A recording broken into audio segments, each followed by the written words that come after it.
You know how some kids just seem ordinary? Well, Harry was anything but. He lived with his awful aunt and uncle in a tiny cupboard under the stairs. Pretty rough, right? But then, on his 11th birthday, he gets a letter. No ordinary letter. It's an invitation to Hogwarts, a school for wizards. Imagine how shocked he must have been. Like, wait, I'm a wizard? That's when his whole world turned upside down. So Harry goes to this magical place called Diagon Alley. There are shops with spellbooks, magical sweets, even pets that are owls. And Harry finds out he's famous. The only person who survived an attack by this super dark wizard named Voldemort. It's a lot to take in, but Harry doesn't get much time to think because soon he's boarding the Hogwarts Express, headed to a whole new life. On the train, Harry meets Ron, who's funny and loyal, and Hermione, who's incredibly smart but kind of bossy. They instantly click. Like the start of an epic friendship. But it's not all fun. There's also Draco Malfoy, a rich kid who's kind of a jerk and becomes Harry's enemy right away. At Hogwarts, Harry gets sorted into Gryffindor, the house for brave kids. Classes are wild. From flying lessons to potion making. Harry discovers he's great on a broomstick and becomes the youngest seeker in years on the Quidditch team. But not everything's sunshine. The potions teacher, Snape, seems to really dislike Harry. You start wondering, what's his deal? Then weird stuff kicks off. A troll gets into the school, there's a giant three-headed dog guarding a mysterious trapdoor, and rumors swirl about something called the Philosopher's Stone. A magical object that can make you immortal. Harry and his friends begin to suspect that someone is trying to steal it. During Christmas, Harry gets an invisibility cloak, which is awesome. He uses it to sneak around Hogwarts and finds the Mirror of Your Eyes. This mirror shows you what you want most in the world. For Harry, that's seeing his parents, people he never got to know. It's a bittersweet moment because it reminds him of what he's lost, but also what he's fighting for. More danger follows.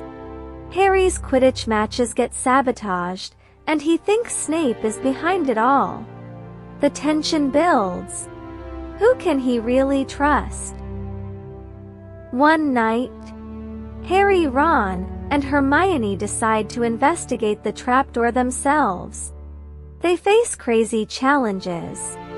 A deadly plant, flying keys, a giant chess game where Ron shows incredible bravery. All to stop whoever's after the stone. In the end, Harry confronts the villain. Not Snape, but Professor Quirrell. And here's the twist. Voldemort isn't gone, he's hiding on Quirrell's head. But love protects Harry. When Quirrell touches him, it burns. It's Harry's mother's love. Something Voldemort never understood that saves him. After that, the stone is destroyed to keep it safe. Harry wins the House Cup with his friends. He returns to the Dursleys, but he's not the same kid anymore. He's found friendship, magic, and courage. And the adventure is just starting. Now that we've followed Harry's journey, let's take a closer look at the meaning behind the magic. Because this story isn't just about wizards and spells. It's about friendship, courage, and the choices that shape who we are. Let's start with the magic that required no wand, no spell, and no potion. Love. It's the very first thing we learn in Harry's story. His mother, Lily, died to protect him. And somehow, that act of love did what no spell ever could. It stopped the most feared wizard of all time. Voldemort's curse, the killing curse, rebounded. Harry survived, and his lightning scar became a symbol. Not of fame, but of sacrifice. Throughout the book, this unseen protection lingers. When Harry faces Quirrell and Voldemort at the end, it isn't a spell that saves him. It's love. Quirrell can't even touch him because his mother's love still lives in him. Dumbledore puts it best. To have been loved so deeply, even though the person who loved us is gone, will give us some protection forever. Love leaves a mark not on the skin, but on the soul. It's not flashy. It doesn't glow. But it's the oldest, purest magic in the world. People think bravery is about being fearless. But in this story, we learn something much truer. Courage is choosing to do the right thing even when you're scared. Harry shows this kind of courage when he faces Voldemort. But he also shows it when he questions authority. When he breaks rules to protect the stone. When he speaks up. Even when he doesn't have to. And then there's Ron. In the life-sized chess game, he doesn't hesitate. He steps forward and says, "You have to go on without me." He sacrifices himself so Harry and Hermione can continue. And what about Neville? The shy, forgetful boy who stumbles through most of the book. He earns the final 10 points that win Gryffindor the House Cup. Why? Because he stood up to his friends when he believed they were doing wrong. Even though he was terrified. That's courage. It's not about being the strongest or the loudest. It's about doing what's right when it's hard. Harry enters the wizarding world completely alone. No friends. No family. Just a name and a past he doesn't understand. But very quickly, he finds something just as magical as any spell: friendship. Ron offers him a seat on the train and half his lunch. Hermione, though bossy at first, becomes the brains that holds them together. Together, they face everything: trolls, traps, and truth. They laugh together. They cry together. They break the rules and fix things together. What makes their bond strong isn't just that they like each other. It's that they trust each other. Even when scared. Even when wrong. Even when it would be easier to run away. This book reminds us, real friendship isn't about being perfect. It's about showing up, especially in the darkest moments. And when that happens, you never really face anything alone.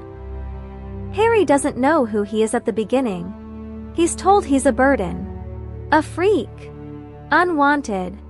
But when he enters the wizarding world, things change. He starts to piece together a new identity. He's not just a boy, he's a wizard. A seeker. A Gryffindor, someone brave, loyal, and kind. And he isn't the only one discovering who they are. Ron, often overshadowed by his brothers, learns he's more than just the sixth Weasley. Hermione, a Muggle-born, proves that knowledge and compassion are stronger than bloodlines. Neville finds quiet strength inside himself. This book gently asks us, who are you when no one is watching? When you aren't being compared to someone else? The answer lies in how you act. In what you stand for. In how you treat others. Not in your name. But in your choices. In this story, good and evil aren't always wearing name tags. At first, Snape seems like the villain. He's harsh, cold, and clearly hates Harry. But in the end, he's not the one working with Voldemort. It's Quirrell, the stuttering, nervous, seemingly harmless teacher. That twist flips everything. And that's the point. Evil isn't always loud. It doesn't always wear black cloaks and shout spells. Sometimes it hides behind smiles and soft voices. Just like good isn't always perfect. It makes mistakes. It doubts. But it chooses kindness anyway. Dumbledore says, "The truth. It is a beautiful and terrible thing, and should therefore be treated with great caution." This story teaches us to look deeper. To judge not by how someone looks or speaks, but by what they do. And now, thanks for watching. If you'd like to explore the rest of the series or dive deeper into the magic, hit subscribe, leave a comment, and let me know, what did this story teach you?